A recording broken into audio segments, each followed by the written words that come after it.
Bien-aimés, peuple de Dieu, nous vous bénissons dans le nom glorieux et puissant de Jésus-Christ, notre Seigneur et notre Sauveur.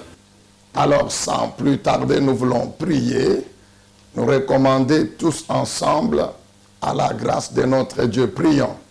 Père Céleste, Dieu Tout-Puissant, dans le nom glorieux et puissant de Jésus-Christ, notre Seigneur et notre Sauveur, nous voulons te dire merci pour la grâce que tu nous renouvelles de vivre encore aujourd'hui.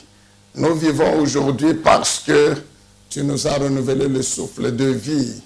Nous ne sommes pas meilleurs que tous nos bien-aimés qui nous ont quittés depuis hier même ce matin. D'autres ont même plus servi toi l'Éternel, notre Dieu, que nous. Mais ils sont partis. Ils sont partis avec beaucoup de projets dans leur cœur. Ils auraient bien voulu continuer encore à vivre sur la terre comme tout homme. Mais ils sont partis. Quant à nous, nous sommes encore là par ta grâce. Et puisque nous sommes encore là vivants, nous pouvons encore espérer. Espérer voir cette année encore 2020. La puissance incommensurable, la puissance d'une grandeur infinie de toi, notre Dieu, opérer dans nos vies.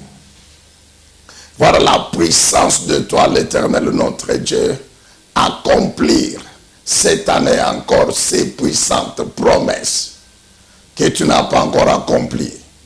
Opérer des miracles et des prodiges.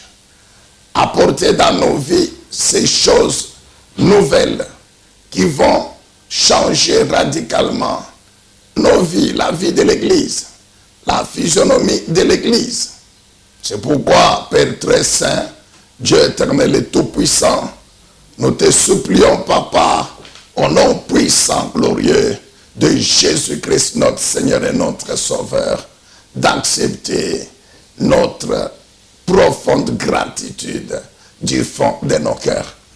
Merci donc pour ta parole qui nous confirme encore aujourd'hui ta vision de pouvoir cette année nous donner la double portion de ton esprit. Oui, c'est ça la puissance que Élisée avait demandé à Élie et que tu nous promets encore cette année. Merci Père, dans le nom de Jésus notre Seigneur et Sauveur. Amen. Est-ce qu'on peut acclamer le Seigneur Dieu Tout-Puissant? Oui, bien-aimés dans le Seigneur, nous voulons placer notre émission d'aujourd'hui sous le signe, le message d'aujourd'hui sous le signe d'une récapitulation ou d'une synthèse rapide avant que nous puissions dans les jours à venir poursuivre. C'est-à-dire une synthèse rapide de tout ce que nous avons dit sur la vision de Dieu cette année. Alors, sans plus tarder, nous allons dans Ésaïe 61. Ésaïe 61, nous lisons le verset 7. Ésaïe 61, le verset 7. Mais nous vous recommandons, bien-aimés, de relire ce texte à partir du premier verset. Nous, faute de temps, nous lisons seulement le verset 7. Voici ce que dit la Bible. Au lieu de votre honte, vous aurez un double honneur. Au lieu de l'opprobre, vous pousserez des cris de joie à cause de la part que vous aurez, ou à cause de l'héritage, de votre héritage que vous aurez possédé. Car dans votre pays, vous recevrez un patrimoine double. Et il y aura pour vous une joie éternelle. Au lieu de votre honte. Bien aimé, nous savons que Ésaïe 61, c'est cette prophétie du prophète Ésaïe, bien sûr, mais nous savons nous tous déjà que c'est le Seigneur Jésus lui-même qui parle, avant même qu'il ne vienne dans le monde sur la terre. Par Ésaïe, le Seigneur Jésus, il annonce l'œuvre qu'il accomplira. L'œuvre qu'il accomplira dans le monde, en Israël et dans le monde. L'œuvre qu'il accomplira, bien-aimé, dans le cadre du salut de l'humanité. Quand vous lisez du 1er au 6e verset, le prophète, bien sûr, c'est le Seigneur Jésus qui parle. Pourquoi? Il l'a confirmé lui-même quand nous connaissons Luc chapitre 4, verset 18. La Bible dit qu'il est entré dans la synagogue à Nazareth. On lui a donné à lire. Et il a ouvert ce livre. Et après avoir lu Ésaïe 61, il s'est assis sur le siège qui était réservé au Messie. Et il a dit, aujourd'hui, cette parole est accomplie. C'est la preuve. Donc, Luc 4, à partir de 18, c'est la preuve que Ésaïe 61, c'est le Seigneur Jésus lui-même qui parle.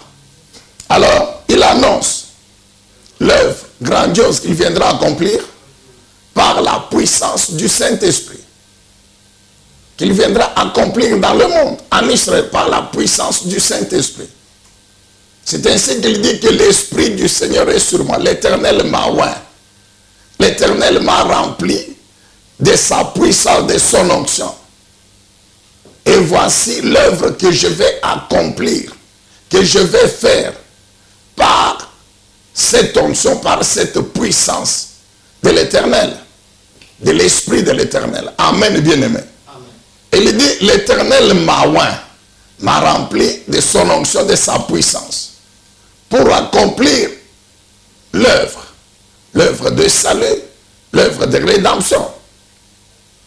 Et nous savons que quand vous lisez, donc du 1er au 6e verset, le Seigneur est en train de décrire un certain nombre de situations qui sont principalement mauvaises, des souffrances, des difficultés dans lesquelles le peuple s'est trouvé et pourrait se trouver. Il parle d'abord de ceux qui reconnaissent, ceux qui sont pauvres spirituellement ou qui reconnaissent leur pauvreté en esprit. Et il dit que par la puissance du Saint-Esprit, par l'onction, je leur apporte une bonne nouvelle. Et nous connaissons la bonne nouvelle. Par rapport à ce verset-là, lorsque nous allons dans Matthieu chapitre 5, le verset au niveau des béatitudes. Matthieu chapitre 5, 3. Le Seigneur dit quoi? Heureux ceux qui reconnaissent leur pauvreté spirituelle, car le royaume des cieux est à eux. La bonne nouvelle, c'est quoi? C'est la bénédiction. La bénédiction que Dieu donne à tous ceux qui reconnaissent que spirituellement, ils sont impuissants. La pauvreté en esprit, c'est l'impuissance spirituelle. Que spirituellement, ils sont impuissants. Que par eux-mêmes, ils sont impuissants. Mais alors, ces gens qui reconnaissent que par eux-mêmes, ils sont impuissants, ils viennent auprès du Seigneur Jésus, auprès de Dieu. Dieu les prend maintenant en charge et Dieu leur donne sa puissance. Donc, la première chose que la puissance du Saint-Esprit fait, c'est de pouvoir donc rendre ces hommes, ces femmes, faibles spirituellement, impuissants spirituellement par eux-mêmes, les rendre puissants et forts. Amen, bien-aimés dans le Seigneur. Le Seigneur parle, toujours dans Ésaïe 61, de la guérison de ceux qui sont, donc qui ont le cœur brisé. C'est la guérison de l'âme. Bien-aimés, ces épreuves, ces souffrances qui affectent l'âme. Nous savons qu'aucun médecin ne peut guérir, quel que soit, qu'aucun psychiatre ne peut guérir, bien-aimés. Mais le Seigneur, il ajoute aussi dans Luc 4, il ajoute le recouvrement de la vie aux aveugles. Et on peut interpréter, en parlant de l'aveuglement spirituel, oui, ceux qui croient en Jésus reçoivent, bien-aimés dans le Seigneur, la lumière. Ainsi, le vol que les aveugles ont ôté. Mais il y a aussi la guérison physique. Donc la puissance de l'esprit agissant dans le Messie, le Seigneur Jésus, guérit les malades, guérit les maladies, soit les maladies de l'âme, soit les maladies du corps. Le Seigneur parle de la délivrance des captifs, de la libération des prisonniers, ces hommes, ces femmes, que le diable et son système ont emprisonnés, dont les vies sont emprisonnées quelque part par le diable. Amen, bien-aimé dans le Seigneur. Le Seigneur parle. Il parle de ceux qui sont éprouvés. Ici, qui sont dans le deuil. Là, c'est la mort. Et il dit qu'il vient les consoler. Et il décrit l'œuvre de la consolation par la puissance de l'Esprit qui agit toujours en lui.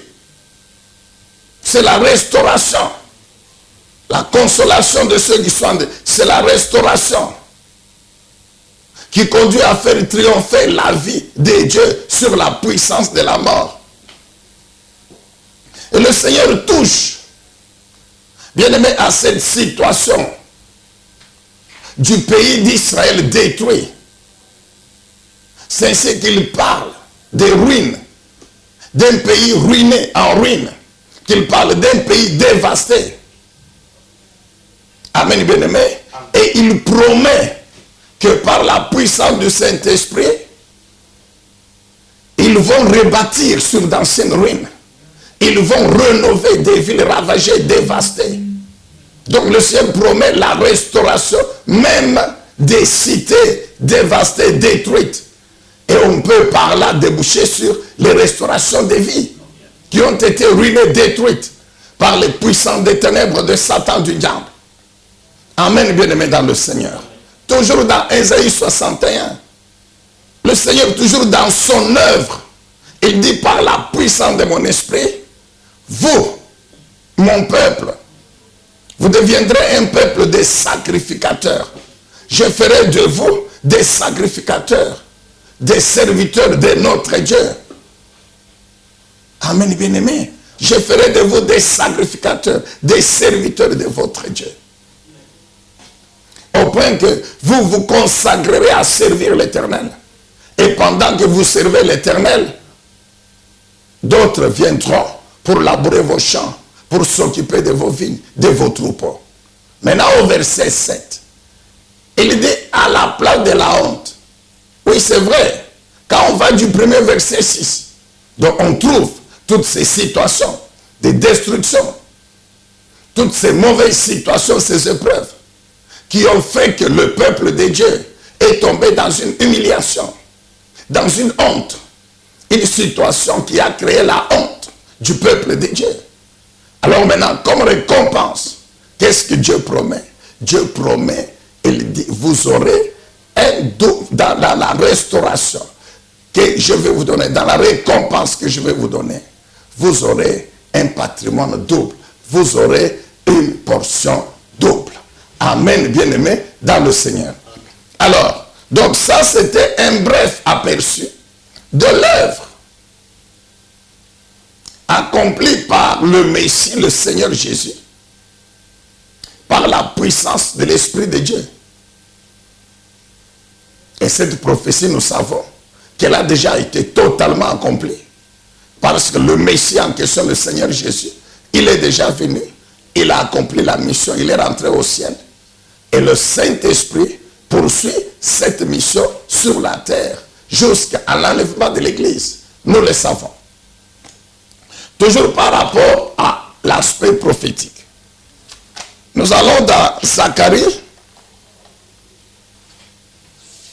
le livre du prophète Zacharie, le verset 9, le chapitre 9 plutôt, nous lisons le verset 11.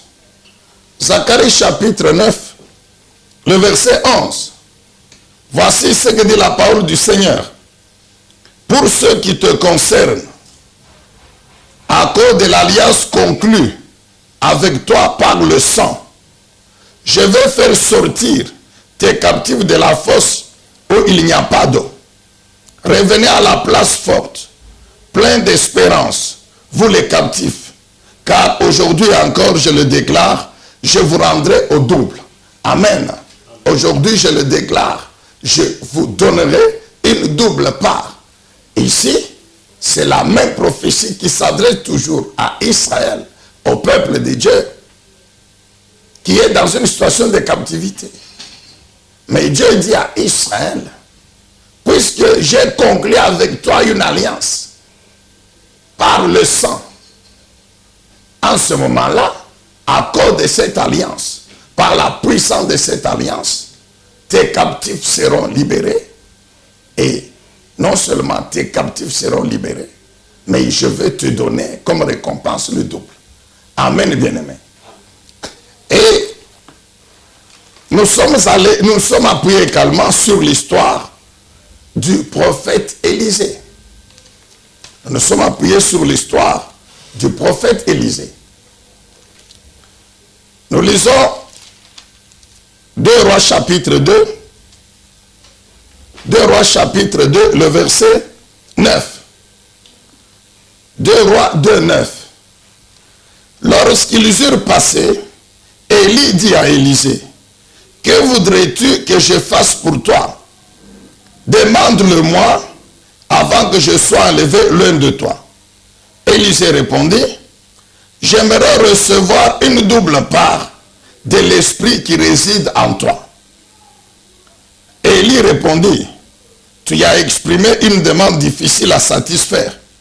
Mais si tu me vois pendant que je serai enlevé d'auprès de toi, cela te sera accordé.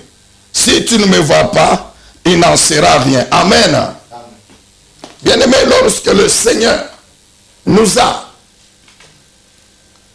révélé que cette année 2020, sa vision pour son Église, sa vision pour son peuple, c'est qu'il va donner, et Dieu a décidé de donner à son Église, à son peuple, cette année, la double portion. L'année de la double portion. C'est ainsi que le Saint-Esprit, qui a donné cette révélation, nous a conduits maintenant dans sa parole. Amen. Donc les textes que nous venons de relire, Ésaïe 61, Zacharie 9, ainsi que 2 Rois 2, 9, ces textes sont les textes de base que le Saint-Esprit nous a donnés, nous a révélés. D'où nous tirons, donc, d'où il a tiré, car Dieu, il est dans sa parole. Tout ce que Dieu continue à faire est toujours dans sa parole. Nous le savons, que notre Dieu est toujours dans sa parole. Et l'Esprit de Dieu s'est arrangé pour que dans la Bible, il y ait la parole de Dieu qui est nécessaire, bien-aimé, qui contient tout ce dont l'homme a besoin pour vivre, non seulement sur cette terre, mais de poursuivre la vie dans l'éternité au ciel avec notre Dieu. C'est ainsi que le Saint-Esprit nous a conduits dans sa parole. Et ce sont ces 3 textes qui soutiennent donc cette vision de Dieu cette année. Toujours dans le cadre de ce récapitulatif, de cette synthèse rapide que nous faisons, nous avons fini par comprendre, toujours par le Saint-Esprit ceci, que la double portion que notre Dieu nous promet cette année, c'est tout simplement la puissance de son esprit, la puissance de l'Esprit de l'Éternel, la puissance du Saint-Esprit. Donc Dieu nous promet que cette année, sa puissance, celle de son esprit, va agir plus qu'elle ne l'a fait les années passées. 2019 et les autres 2018 pouvaient continuer à reculer en arrière. Amen, bien-aimés dans le Seigneur. Et c'est ça la double portion que Dieu nous demande. Et principalement, c'est l'histoire d'Élie et Élisée, ces 2 prophètes de puissance qui nous permet, qui nous donne cette lumière et qui nous aide à comprendre cela.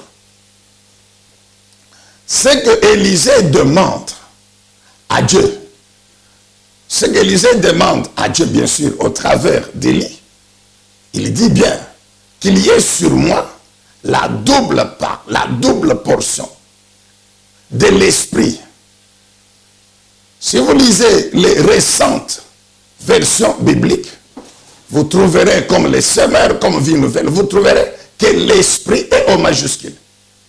Donc la double portion de l'esprit qu'Élisée demande à Élie, ce n'est pas la double portion de l'esprit d'Élie, non. Nous avons expliqué, nous le répétons encore ce matin. Élisée demande ceci à Élie, que la puissance de l'Esprit de Dieu qui agit en toi puisse agir dans ma vie plus qu'elle ne l'a fait dans ta vie.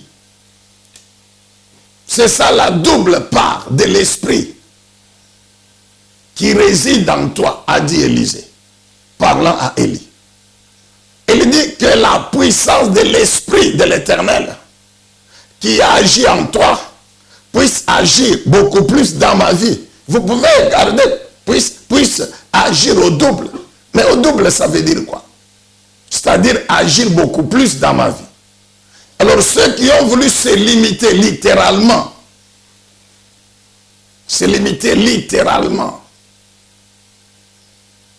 à cette expression double, ils se sont amusés à compter les miracles que le prophète Élie a accompli. Ils sont arrivés au 9. Et ils ont trouvé qu'Élisée a accompli 18. Mais quand vous allez dans d'autres versions, vous trouvez que ce n'est pas exactement 9. Ce n'est pas exactement 18. Le problème qu'il y a, c'est quoi? C'est qu'il y a des miracles qui ont été traduits en faits, palpables, visibles. Mais il y a aussi certains miracles qui se sont arrêtés juste au niveau de déclarations prophétiques. Juste au niveau des déclarations prophétiques. Amen, bien-aimé dans le Seigneur. Amen. Alléluia. Amen. Juste au niveau seulement des déclarations prophétiques. Et quand on met tout ça, il y en a qui sont arrivés donc à 9. D'autres, quand ils enlèvent les déclarations prophétiques, en ce moment-là, c'est moins. Mais ce qui est vrai, c'est quoi? C'est que nous avons relevé ceci. Que même concernant le temps que la puissance de l'Esprit a agi dans les vies des deux prophètes, Élie et Élisée. Élie a exercé son ministère dans moins de 30 ans. C'est principalement pendant l'époque du roi Akab. Le roi Akab qui a fait autour de 21-22 ans sur le trône. Ça s'est étendu un peu au début du règne de son fils Akazia. C'est tout. Donc le prophète Élie n'a pas, selon bien sûr ce que nous lisons dans la Bible, n'a pas eu plus de 30 ans de ministère prophétique. Mais Élisée plutôt, a exercé son ministère pendant plus de 50 ans. Pendant plus de 50 ans. C'est vrai que quand vous prenez le deuxième livre de Rois, plus de 3/4 des miracles qu'Élisée a fait, c'est dans quelques pages, du chapitre 2 au chapitre 8. Et puis on peut ajouter le chapitre 13-14. C'est tout. Mais ces événements se sont passés pendant plus de 50 ans de vie. Il arrive des fois que vous trouvez 2-3 miracles sur une page. Parfois sur une demi-page, 2 miracles. Mais n'oublions pas que les 2 miracles peuvent avoir été séparés même par 5 ans, 6 ans. Une période de 5-6 ans. Bref, la puissance de l'Esprit de Dieu qui agit dans la vie d'Élisée agit pendant une période beaucoup plus longue qu'elle ne l'a fait dans la vie d'Élie. Deuxièmement, cette puissance a opéré des miracles et des prophéties plus qu'elle ne l'a fait dans la vie d'Élie. C'est ainsi que nous avons fini par comprendre que la double portion que Dieu nous promet cette année C'est cette même puissance du Saint-Esprit. C'est cette même puissance du Saint-Esprit que Dieu promet à nous tous. C'est ça notre avantage. Le privilège que nous avons, nous, de la nouvelle alliance. Nous avons donc cet avantage que sur nous tous qui avons cru en Jésus-Christ, Dieu nous a oint de son esprit. Vous n'avez qu'à lire Romains 8, 4 à 6 et d'autres passages. La Bible dit, Dieu nous a marqués de son sceau. Éphésiens 4, 30. Dieu nous a marqués de son sceau. 1 Corinthiens chapitre 3 verset 16. Chapitre 6 verset 19. La Bible atteste que, ayant cru en Jésus-Christ, Dieu l'éternel, il a pris son esprit, il l'a mis en nous, qui a en même temps l'esprit de son fils. Vous n'avez qu'à lire Galates chapitre 4, le verset 6. Dieu a pris son esprit, le Saint-Esprit, l'esprit de Dieu le Père, l'esprit de Dieu le Fils. Donc Dieu a pris l'esprit qui le représente, il l'a mis en nous pour que nous devenions le temple de Dieu. C'est pourquoi la Bible dit Dieu nous a marqués de son sceau en mettant en nous le Saint-Esprit. C'est ça l'expression, Dieu nous a marqués de son sceau. Ainsi nous sommes devenus sa propriété privée. Et cette année, Dieu nous promet que la puissance de son esprit qui est en nous va opérer encore plus qu'elle ne l'a fait les années passées. C'est ça la double portion, mon frère. Nous avons dit que nous devons évoluer. La double portion n'est pas les choses que la puissance de l'esprit va faire, non. La double portion, elle est avant tout et primordialement la puissance du Saint-Esprit. Celle qui va agir cette année plus qu'elle ne l'a fait dans les années passées. C'est cette puissance d'une grandeur infinie. Quand nous lisons Éphésiens chapitre 1, le verset 19 et 20, la Bible parle de la puissance de l'Esprit de Dieu, d'une grandeur infinie, illimitée. Cette puissance qui agit en nous, qui avons cru en Jésus-Christ. Et quand nous lisons Éphésiens 3, verset 20, la Bible dit que cette puissance fait dans nos vies des choses inouïes, des choses terribles. Elle nous donne non seulement ce que nous avons demandé, mais plus que ce que nous avons demandé. La Bible dit qu'elle nous donne au-delà et au-dessus, non seulement de ce que nous avons demandé dans nos prières, mais même de ce que nous avons seulement imaginé dans notre cœur. La puissance d'une grandeur infinie de notre Dieu accomplit dans nos vies des choses qui sont plus et au-delà de ce que nous demandons dans nos prières et de ce que même nous imaginons. Donc quand Dieu promet la double portion cette année, c'est la puissance de son esprit qui va agir plus qu'elle ne l'a fait dans les années passées. Et quand cette puissance va agir cette année, la puissance du Saint-Esprit, quand cette année elle va agir, elle va opérer des miracles grandioses, des miracles inouïs, mon frère, qui vont changer radicalement, je dis bien des miracles, qui vont changer radicalement la physionomie de l'Église, le visage de l'Église, la vie de l'Église, que ce soit sur le plan spirituel, que ce soit sur le plan physique, matériel, financier. Nous le croyons, mon frère. Cette puissance infinie du Saint-Esprit va accomplir des grandioses promesses, des promesses grandioses. que Dieu n'a pas encore accompli. Et quand ces promesses seront accomplies, nos vies vont changer, mon frère. Nos vies vont changer. Il va accomplir des miracles. J'ai parlé des miracles, de guérison, de délivrance, de possession de l'héritage, de restauration, de récupération de l'héritage. La puissance infinie du Saint-Esprit va accomplir les promesses de Dieu. Bien-aimé, as-tu une promesse?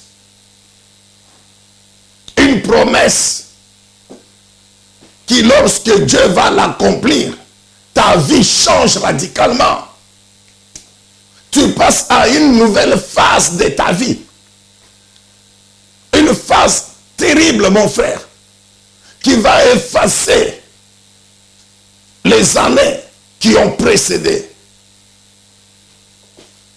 Alors crois cette année, mon frère, que le Saint-Esprit va accomplir cette promesse. Crois. Bien aimé, la Bible dit ce qui est impossible aux hommes est possible à Dieu. Ces maladies dont les médecins disent c'est impossible. Mais Dieu, par sa grâce, il va le faire, il va guérir. Souvenez-nous de cet homme-là qui dit à Jésus, je sais que si tu veux, tu le peux. Donc tu as la puissance de le faire. C'est question seulement que tu acceptes, Seigneur, de faire. C'est fini. Le miracle sera là. Et notre Dieu, par sa promesse, il nous confirme qu'il a la volonté de déployer sa puissance cette année pour opérer ces miracles, pour accomplir ses promesses, pour accomplir, faire venir dans nos vies ces choses nouvelles, puissantes, mon frère, ces bénédictions nouvelles, glorieuses, merveilleuses, qui vont changer radicalement nos vies. Donc c'est ça la double portion. Et c'est ça que le prophète Élisée avait demandé au prophète, à l'Éternel bien sûr, en s'adressant en réponse à Élie, qui lui avait posé la question. Maintenant, dis-moi, qu'est-ce que tu veux que je te donne? Amen, bien-aimé dans le Seigneur. Alors c'est ainsi que le dimanche, nous sommes revenus encore sur un fait important. Puisque la double portion est avant tout la puissance du Saint-Esprit. Alors, la sagesse la plus élémentaire, c'est de ne pas attrister l'Esprit de Dieu. Non. Si nous croyons et si nous sommes humbles et sages, oui, là où il y a l'humilité, il y a la sagesse. Que c'est la puissance du Saint-Esprit qui va agir dans ma vie. Alors, la sagesse et l'humilité impliquent qu'il faut, bien aimé dans le Seigneur, la sagesse et l'humilité impliquent qu'il faut être sage. Enfin, implique qu'il faut obéir au Saint-Esprit. Qu'il faut se soumettre au Saint-Esprit, je voulais dire. Qu'il faut se laisser conduire par le Saint-Esprit. Qu'il faut laisser sa vie dirigée par le Saint-Esprit. On peut lire encore ce verset. Éphésiens chapitre 4. C'est la Bible ouverte. Éphésiens chapitre 4, le verset 30.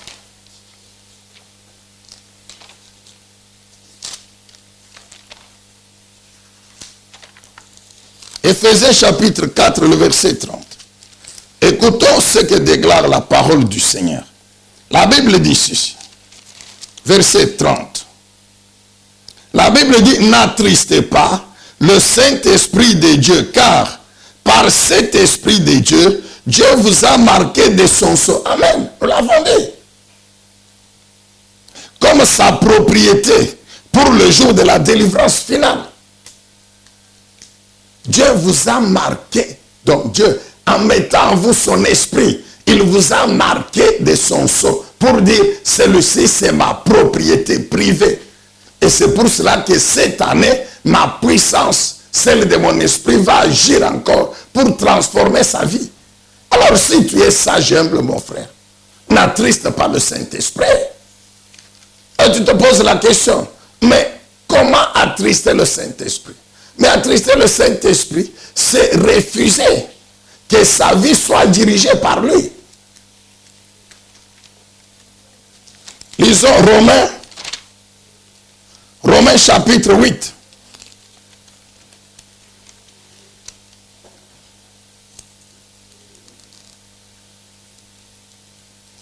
Romains chapitre 8, le verset 9.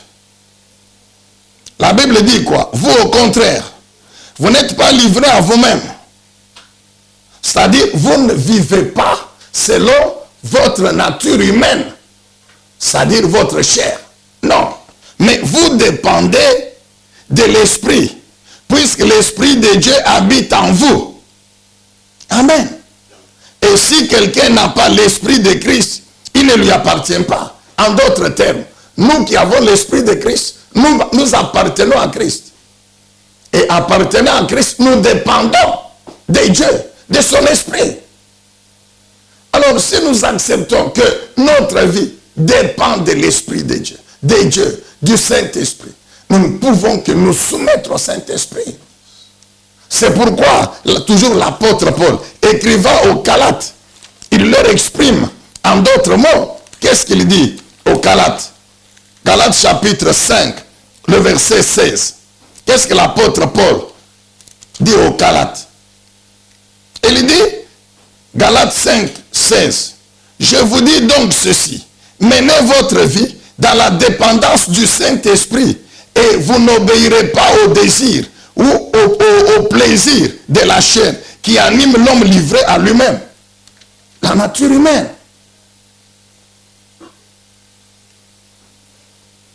Marchez par le Saint-Esprit. Laissez-vous conduire par le Saint-Esprit. Dépendez du Saint-Esprit. Amen, bien-aimés. Donc cette année, notre prière sera celle-ci. Seigneur, renouvelle-moi la capacité de dépendre encore plus de toi. Dieu le Saint-Esprit, renouvelle-moi la capacité de dépendre de toi, de ne vivre que par toi, de te laisser diriger ma vie. Laissez le Saint-Esprit diriger votre vie. Amen, bien-aimé. Laissez l'Esprit de Dieu diriger votre vie.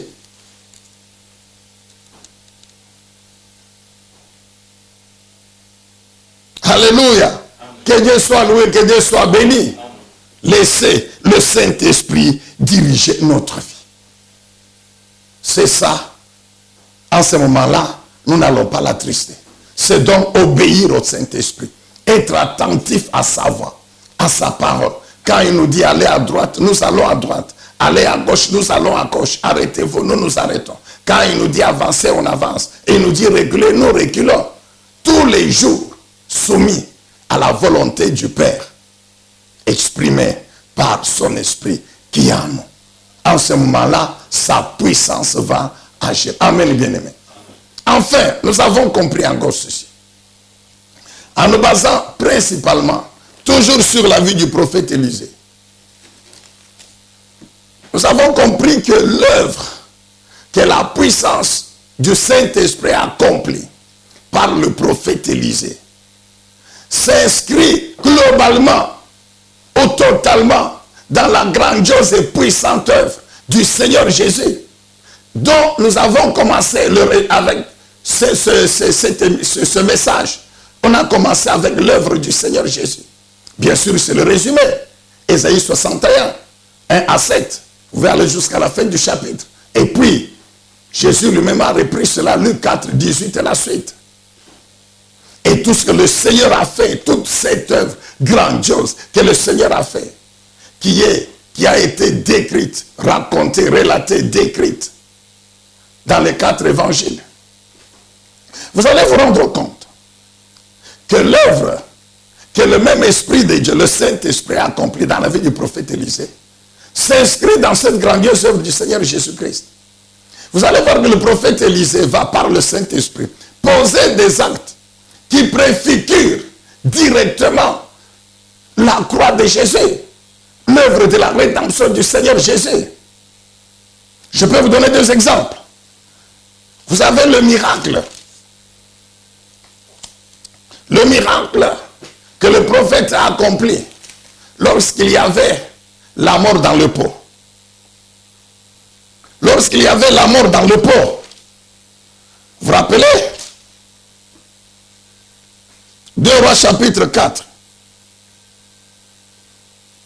2 Rois chapitre 4. Si vous lisez le verset 40 et 41,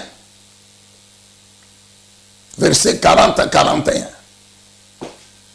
Et le deuxième miracle, c'est celui de la hache empruntée par le fils des prophètes qui est tombé dans l'eau. Les actes prophétiques que Élisée a fait ce jour-là, dans ces deux miracles, préfigurent la croix de Jésus, préfigurent l'œuvre de la croix. Concernant la mort dans la marmite, vous vous rappelez, les fils des prophètes étaient là. On leur a préparé la soupe dans une marmite. Mais un d'eux est venu mettre dans la marmite des coloquintes sauvages, ne sachant pas qu'elles avaient le poison. Et la Bible dit, quand ils ont goûté, ils ont dit, non, non, il y a la mort dans le pot.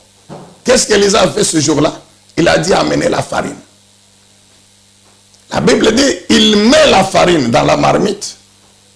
La même soupe qui contenait la mort a été détruite. Les coloquintes étaient toujours là.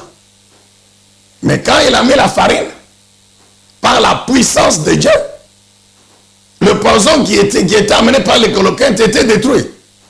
Donc la mort était détruite par la farine qui a amené la vie. Et la farine, c'est le symbole du pain. Et le Seigneur Jésus a dit quoi? Souvenez-nous de Jean 6, 35. Il dit, je suis le pain de la vie, descendu du ciel, et qui est venu donner la vie au monde. Celui qui me mange, Jésus a dit, ne mourra pas. Nous n'avons pas le temps de revenir encore là-dessus.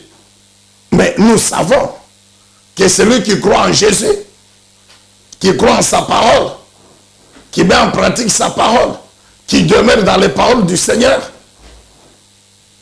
amen, bien-aimé, cet homme réellement ne mourra pas, quand bien même son corps va à la tombe, mais lui, il vivra éternellement. Et Jésus a dit que celui qui croit en moi, il n'aura ni fait ni sauf, comme pour dire, même sur cette terre, les problèmes qui se poseront liés à sa vie, que ce soit spirituel, physique ou matériel, trouveront absolument la solution par moi. C'est ce qu'Élisée a fait. Il y avait un problème. La mort dans le pot. Mais il a amené la vie. Deuxième exemple, celui de la hache qui est tombé. Sur les fils des prophètes, ils empruntent une hache d'autrui. Ils coupent le bois au bord du Jourdain. Et la hache tombe dans l'eau.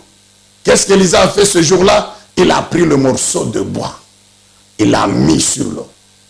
La Bible dit, le fer est parti. La Bible ne dit pas qu'il y a quelqu'un qui a nagé. Non, le fer a été attiré par le bois. Bien sûr, bien aimé, quand on parle des miracles, que la puissance de l'Esprit de Dieu accomplit, c'est au-delà des lois naturelles, de la physique naturelle. Là, les savants physiciens, ils vont vous dire non, ça c'est impossible. Oui, c'est impossible pour toi l'homme, c'est impossible pour les hommes, c'est impossible considérant les lois de la nature, la physique, les lois de la physique. Amen, bien aimé. Mais ce qui est impossible à la nature, aux lois physiques de la nature, est possible à notre Dieu.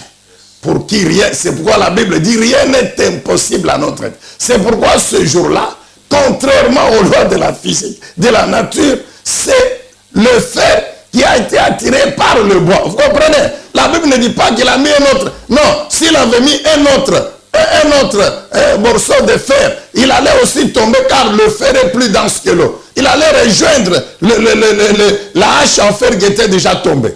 Mais il a mis le morceau de bois. Et le morceau de bois, c'est tout simplement la croix de Jésus-Christ. C'est pourquoi nous vous répétons encore aujourd'hui que la croix de Jésus-Christ, c'est la solution à tous les problèmes de l'humanité, sur tous les plans, physiques, spirituels, matériels, tous les problèmes de l'homme sur la terre. Le Seigneur Jésus-Christ a résolu tous ces problèmes à la croix. Nous savons que le problème le plus terrible, c'est celui de la mort. Mais nous savons qu'il a vaincu la mort. Car il est sorti vivant de la tombe en chair et en os. Amen, bien-aimé dans le Seigneur. Par sa croix et par sa résurrection d'entre les morts, le Seigneur Jésus a démontré qu'il n'y a plus, non, il n'y a non plus aucun problème des hommes concernant leur vie sur la terre d'abord, qui n'a pas résolu. Donc il a résolu tous les problèmes. Ce jour-là, le prophète Élisée, le type de Christ, il a fait. Souvenons-nous des eaux de Mara. Là, c'est le prophète Moïse. Les eaux de Mara contenaient aussi la mort. Qu'est-ce que Dieu lui a dit? Prends le morceau de bois, jette. C'est ce que Moïse avait fait. Il a pris le morceau de bois, il l'a jeté sur les eaux. La Bible dit, les eaux étaient assainies. Les eaux étaient assainies. C'est-à-dire la mort était détruite. Amen, bien-aimé. Donc nous avons dit que l'œuvre que la puissance du Saint-Esprit accomplit par le prophète Élisée, cette œuvre s'inscrit globalement dans la grandiose puissante œuvre du Seigneur Jésus-Christ. C'est ainsi que le prophète Élisée, quand vous regardez ces miracles, ils ont touché, ils ont balayé, bien-aimés. Si pas tous les domaines, mais beaucoup de situations. Beaucoup de situations. Quand vous partez de 2 Rois, chapitre 2, d'abord, il reçoit le manteau. Premier miracle, première situation, premier défi à relever, mais c'est l'obstacle devant lui, le Jourdain. Le Jourdain. Un grand obstacle. Mais il n'a pas contourné le Jourdain. Nous avons dit cette année, par la puissance du Saint-Esprit, nous allons affronter les obstacles. Nous allons les affronter et nous les détruirons par la puissance du Saint-Esprit. La Bible dit, notre Dieu, il fraye le chemin dans les eaux puissantes. Les eaux ne vont pas nous engloutir, mais les eaux vont céder le passage. C'est ce qu'Élisée a fait. Premier miracle. Quand il sort, quand vous lisez, le deuxième miracle, c'était quoi? C'était cette malédiction qui frappait la ville de Jéricho. Vous n'avez qu'à écouter nos précédentes prédications. Nous avons parlé de la malédiction qui était sur la ville de Jéricho. Et il a détruit cette malédiction qui affectait non seulement les eaux, la source qui produisait l'eau amère, qui contenait la mort, même la terre était stérile. Mais ce jour-là, le prophète Élisée, par la puissance de l'Esprit de Dieu, il a ôté cette malédiction. Nous avons dit à la source. Donc c'est pour dire que cette année, même ces malédictions qui pouvaient encore résister dans nos vies, ces malédictions qui pouvaient résister dans les vies des membres de nos familles, dans nos familles, nous allons détruire cela. À la source, la puissance du Saint-Esprit, bien-aimé dans le Seigneur, ne détruit pas les effets de la malédiction. Nous savons dans beaucoup de familles, ce sont la mort. Vous trouvez des gens qui ne dépassent jamais 20 ans, qui ne dépassent jamais 45 ans. Dans cette famille, il y a une loi qu'aucun homme ne va dépasser 45 ans. Aucune femme ne mettra au monde. Aucune femme qui porte mon nom. Nous connaissons ces choses. D'autres, c'est le divorce. D'autres, c'est la pauvreté matérielle. D'autres, seulement les études ici.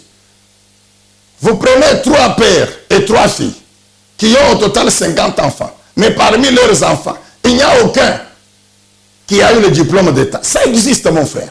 Pourquoi? Parce qu'il y a une loi, une parole qui a été prononcée par quelqu'un.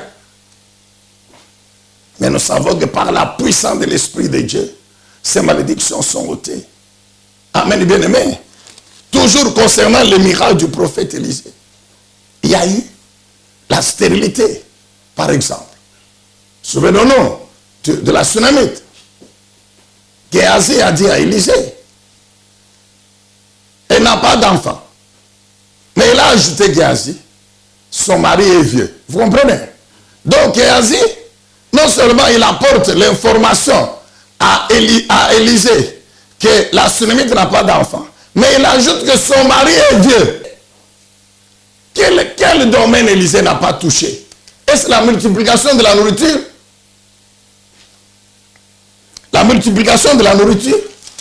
Vous n'avez qu'à lire 2 Rois chapitre 4, à partir de 42.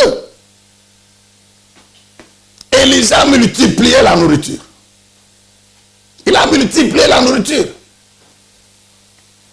La Bible dit 100 personnes d'un côté. De l'autre côté, quelques fils de prophètes qui ont juste quelques pains. Élisée dit, donnez-leur, ils vont manger, ils seront rassasiés.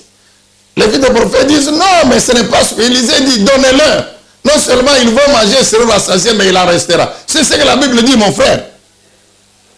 Verset 44. Le serviteur distribua les pains à tout le monde. Ils mangeaient et il y eut effectivement des restes, comme l'Éternel avait annoncé. Amen. Élisée a fait ce miracle de la multiplication des pains. Le Seigneur Jésus l'a fait à 2 reprises. Amen, bien-aimé. Alléluia.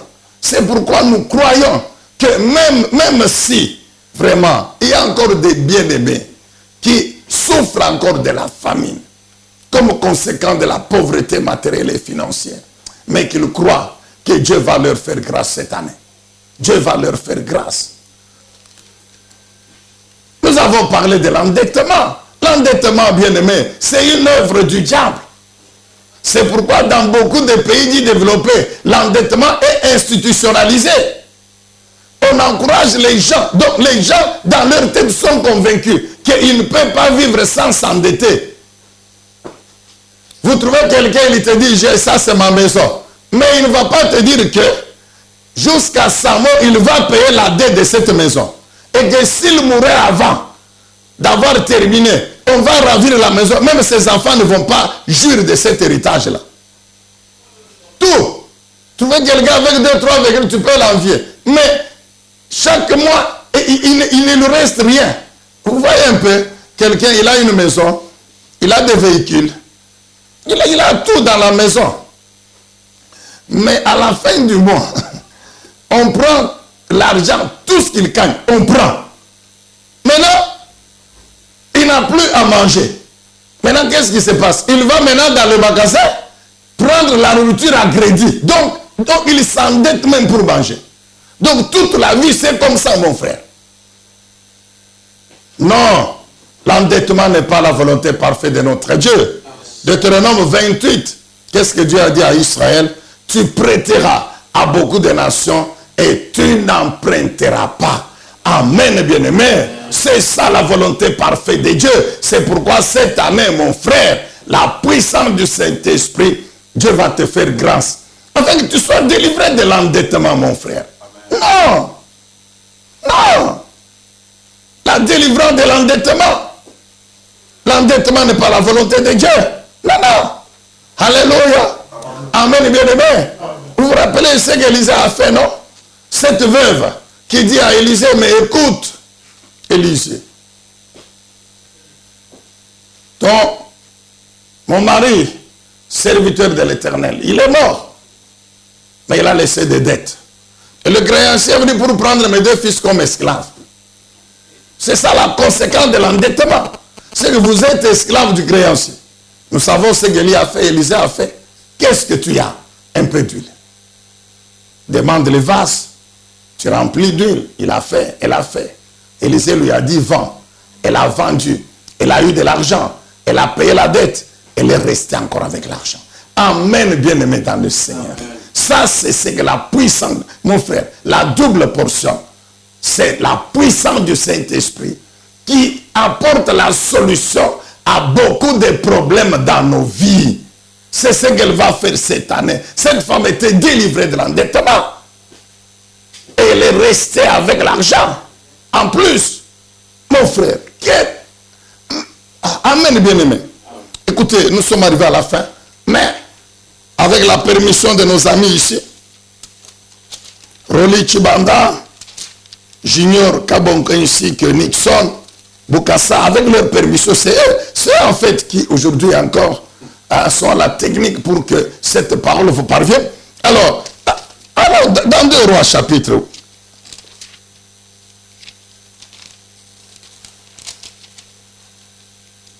2 Rois chapitre 8.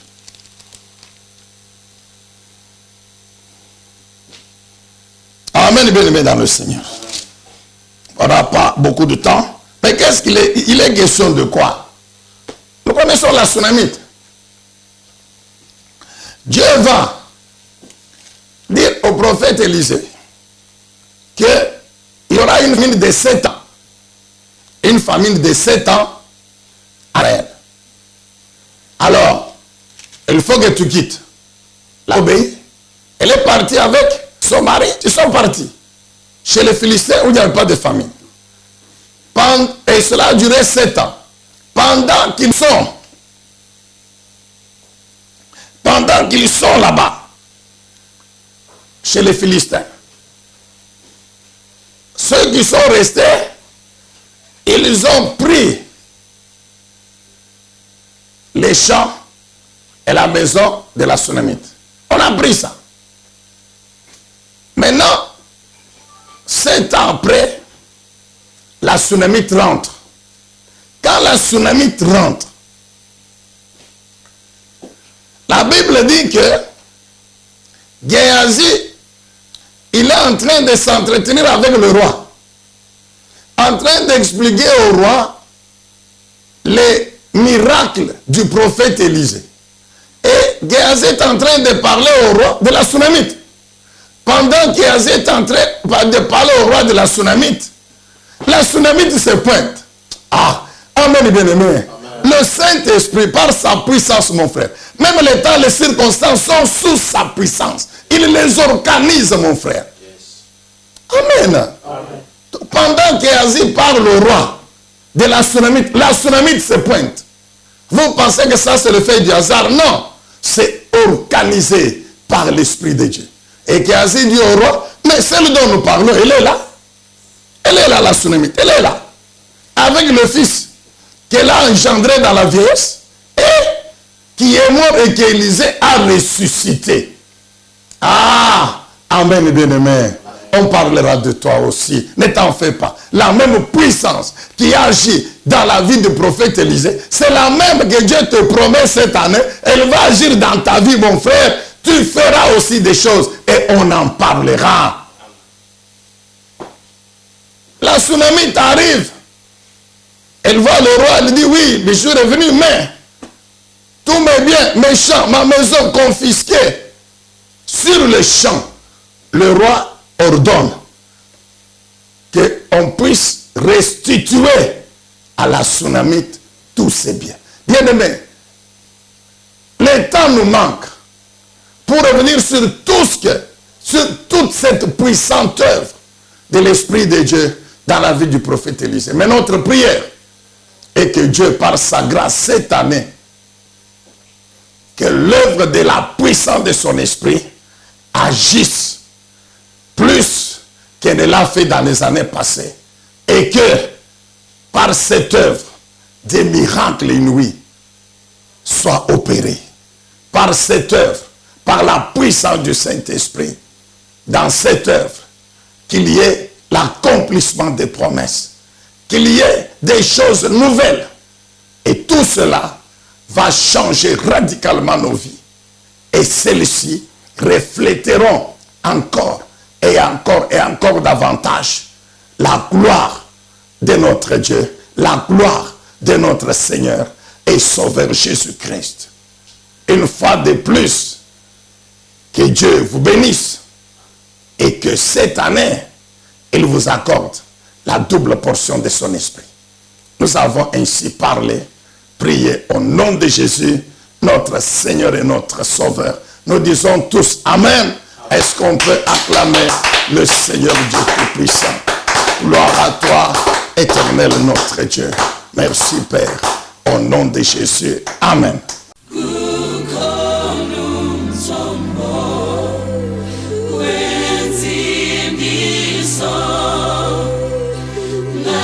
Ngaphandle kwawo